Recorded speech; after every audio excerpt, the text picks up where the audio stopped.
Assalamualaikum warahmatullahi wabarakatuh dan selamat sejahtera. Bab 5, Kimia Konsumer dan Industri merupakan bab yang terakhir dalam tingkatan 5. Dan hari ini kita akan pergi pada subtopik 5.1, minyak dan lemak.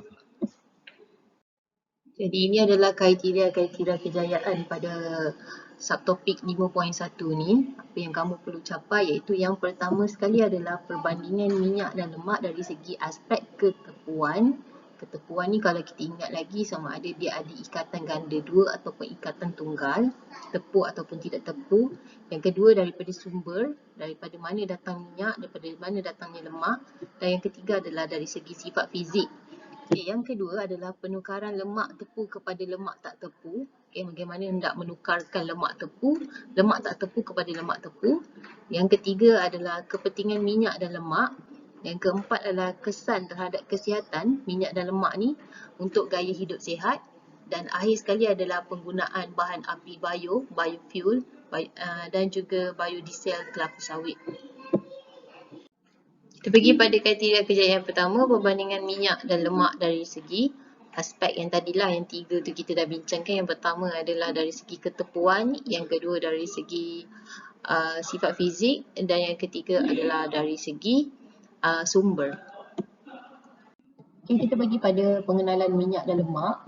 Sebenarnya minyak dan lemak ni merupakan ester semula jadi. So, kalau kita sebut ester dalam bab 2, dia mempunyai kumpulan berfungsi karboksilat iaitu COO. Ini kumpulan karboksilat lah. So, minyak dan lemak merupakan ester yang terbentuk daripada tindak balas pengesteran. So, kalau ingat balik, pengesteran ni adalah tindak balas antara asid karboksilik dan juga alkohol.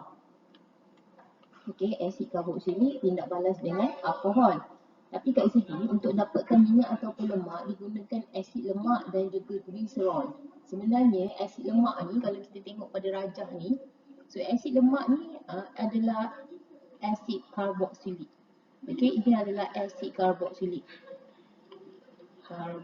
Okey, macam mana dikatakan asid karboksilik? Kalau tengok molekul yang pertama ni, dia ada COOH. COOH ini adalah kumpulan berfungsi bagi asid karboksilik, kumpulan karboksil. Yang ini adalah molekul yang kedua, kumpulan karboksil. Yang ini adalah molekul yang ketiga, kumpulan karboksil.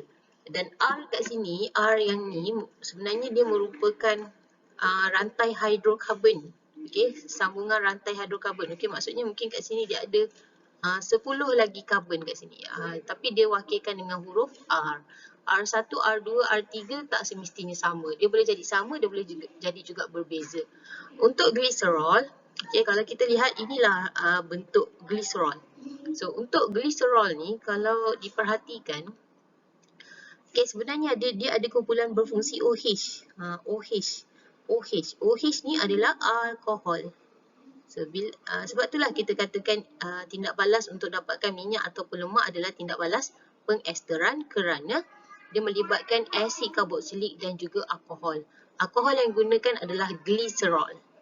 Dan asid lemak, asid karboksilik yang digunakan adalah asid lemak untuk dapatkan ester dan juga untuk dapatkan minyak ataupun lemak. So, sebenarnya kadang-kadang kita sebut lemak, kadang-kadang kita sebut minyak. Bezanya antara lemak dengan minyak ni dalam keadaan dia. So, kalau lemak dia dalam keadaan perpecahan. Lemak yang dalam bentuk cecair kita sebut sebagai minyak. Okey, sebenarnya minyak tu lemak juga.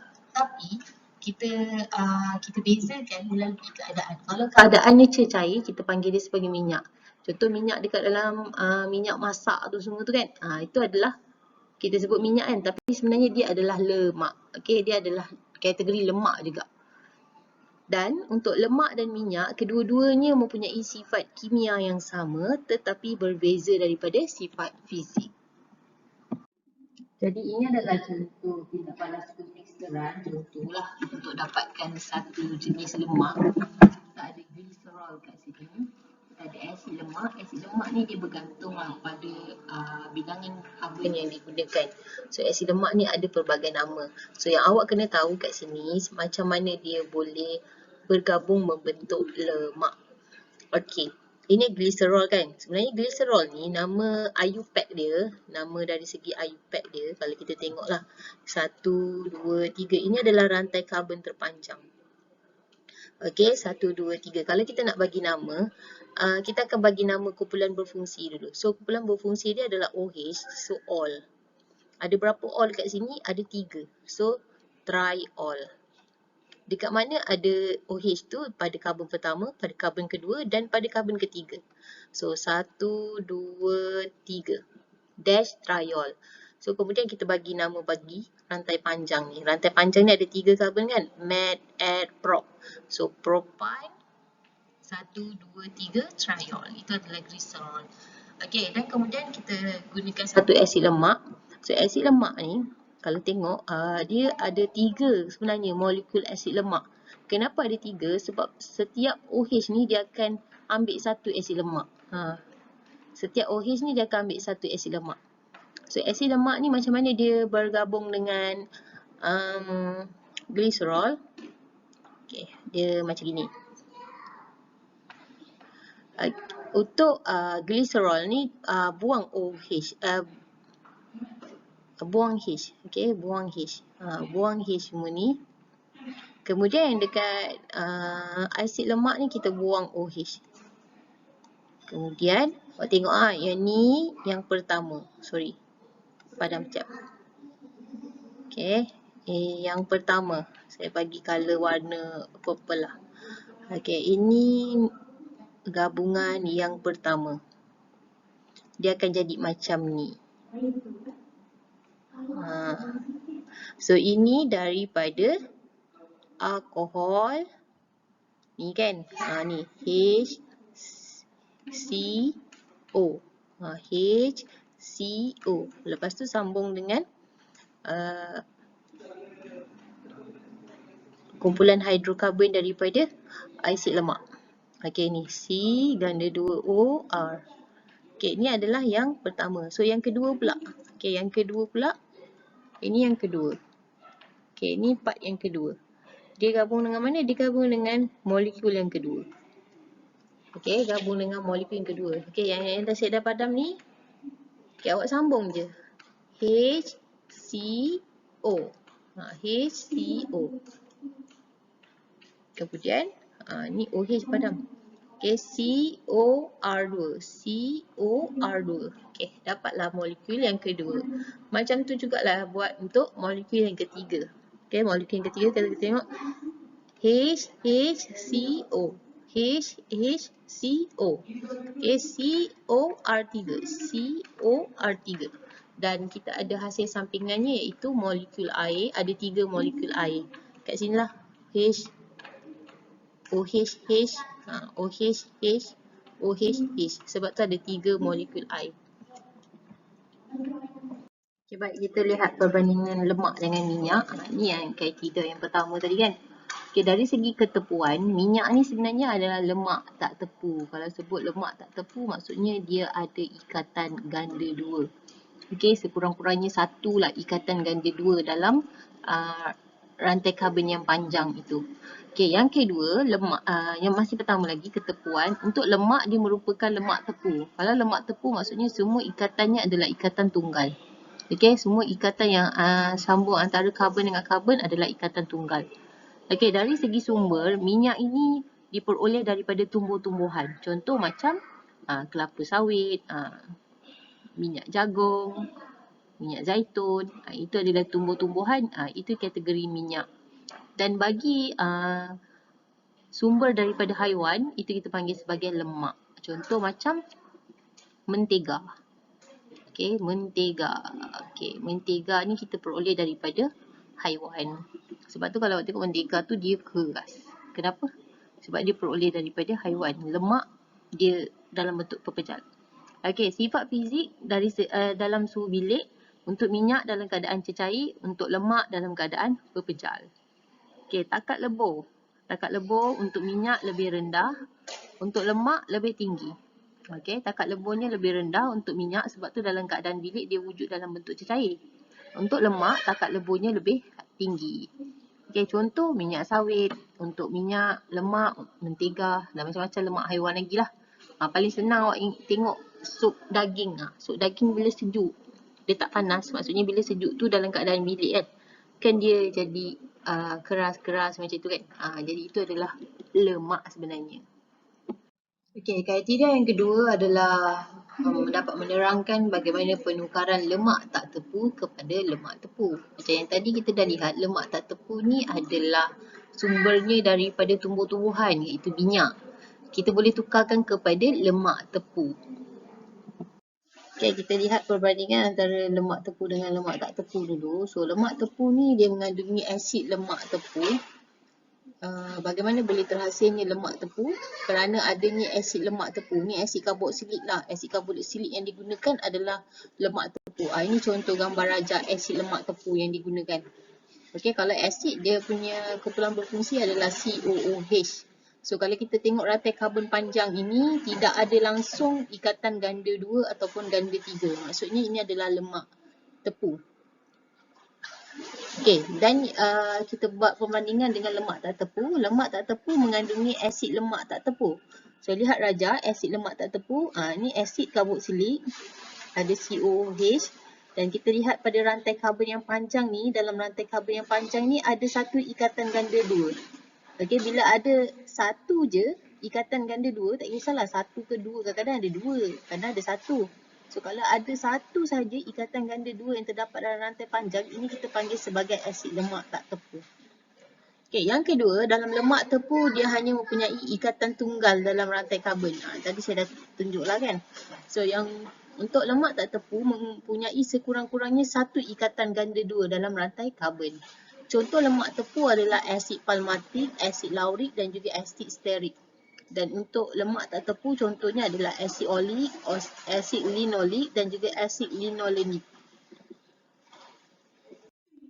Okey, kita lihat ini adalah beberapa contoh asid lemak tepu dan juga asid lemak tak tepu.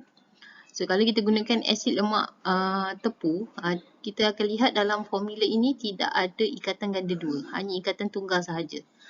Jadi, dia adalah kategori lemak tepu lah bila lemak tu terhasil. Jadi, kalau kat sini awak lihat, dia CH2 dia ada kurungan 14 kan kat sini. Maksudnya ada 14 kali CH2 kat sini. Okay, ada 14 kali. So, dia ringkaskan, dia tulis macam ni lah. Jadi, dia tak adalah tulis panjang-panjang CH3, CH2, CH2, CH2. Dia tak tulis macam tu.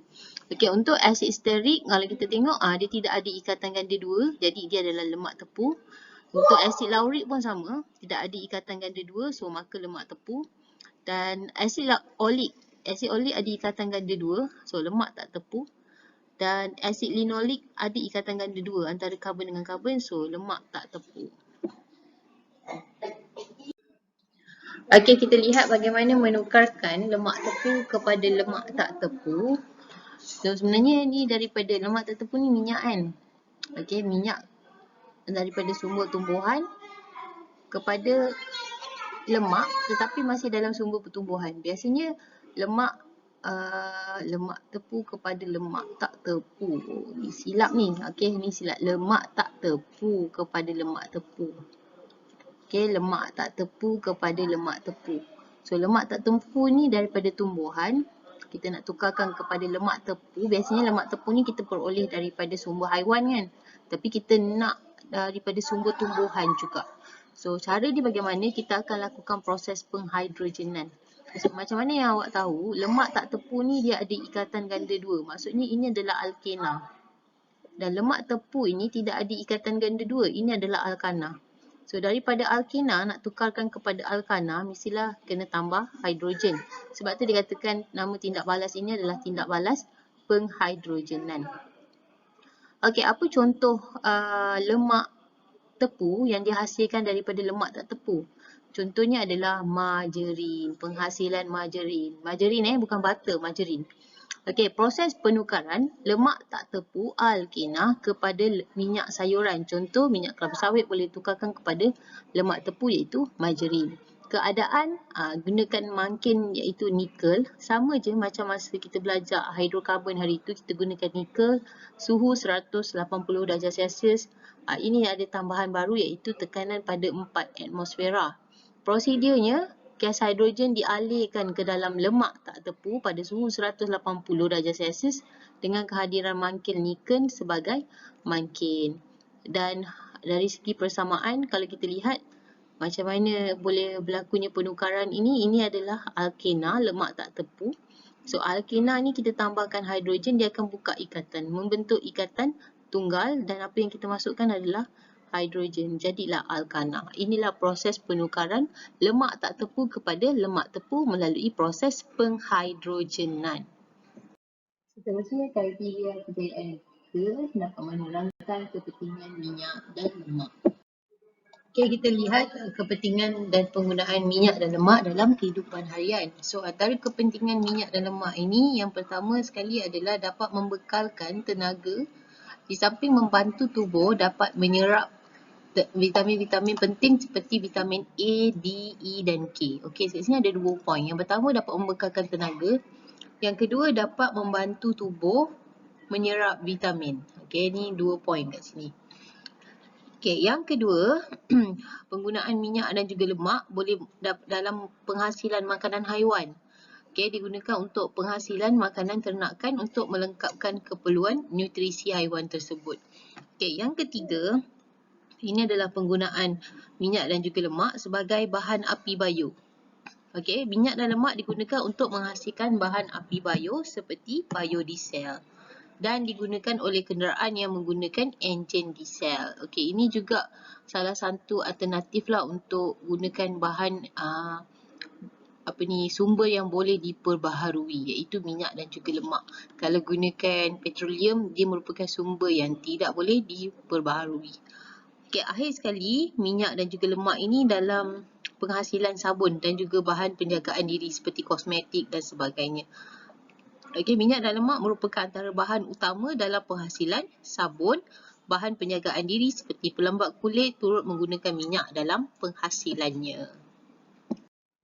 Okay, kriteria kejayaan yang keempat adalah kesan terhadap kesihatan untuk gaya hidup sihat. Ini adalah kesan penggunaan minyak ataupun lemak lah, pengambilan minyak ataupun lemak. Okey, kesan buruk pengambilan minyak dan lemak. Sebenarnya tadi kita dah lihat kebaikan minyak dan lemak, dapat membekalkan tenaga, dapat membantu menyerap vitamin-vitamin kan. Jadi kat sini dia ada kesan buruk juga. So kesan buruk pengambilan minyak dan lemak secara berlebihan, tak boleh lebih. Dalam pemakanan dapat menyumbang kepada masalah jantung. Okey, masalah jantung dan ketidakketinggalan masalah berat badan, iaitu obesiti. So ada 2 masalah lah kesan buruk dia, iaitu pertama adalah masalah jantung, yang kedua adalah masalah berat badan, obesiti. Okey, risiko arteriosklerosis atau pengerasan arteri adalah lebih tinggi sekiranya lemak berlebihan yang diambil bersumberkan daripada lemak haiwan ataupun lemak tepu. So banyak sangat ambil makanan lemak-lemak tepu ni, contohnya selalu sangat makan daging, sup daging ke apa benda ke kan, berkaitan dengan daging-daging haiwan ini. So dia akan boleh menyebabkan penyakit arteriosklerosis. Kat sini lah awak boleh tengok lah, ini arteri ni. Okey, arteri, dan dia akan tersumbat kolesterol dekat sini. Ni kolesterol. Kolesterol yang mendatang, sebenarnya kolesterol tu adalah lemak tepu lah yang tersumbat, yang menyumbatkan dalam arteri tersebut. Okey, akhir sekali adalah penggunaan bahan api bayu dan juga biodiesel kelapa sawit. So sebenarnya ni adalah biasa soalan keluar, soalan kebat lah untuk kewajaran. Apakah itu bahan api bayu? Bahan api bayu adalah bahan bakar yang dihasilkan daripada produk organik dan juga sisa lah.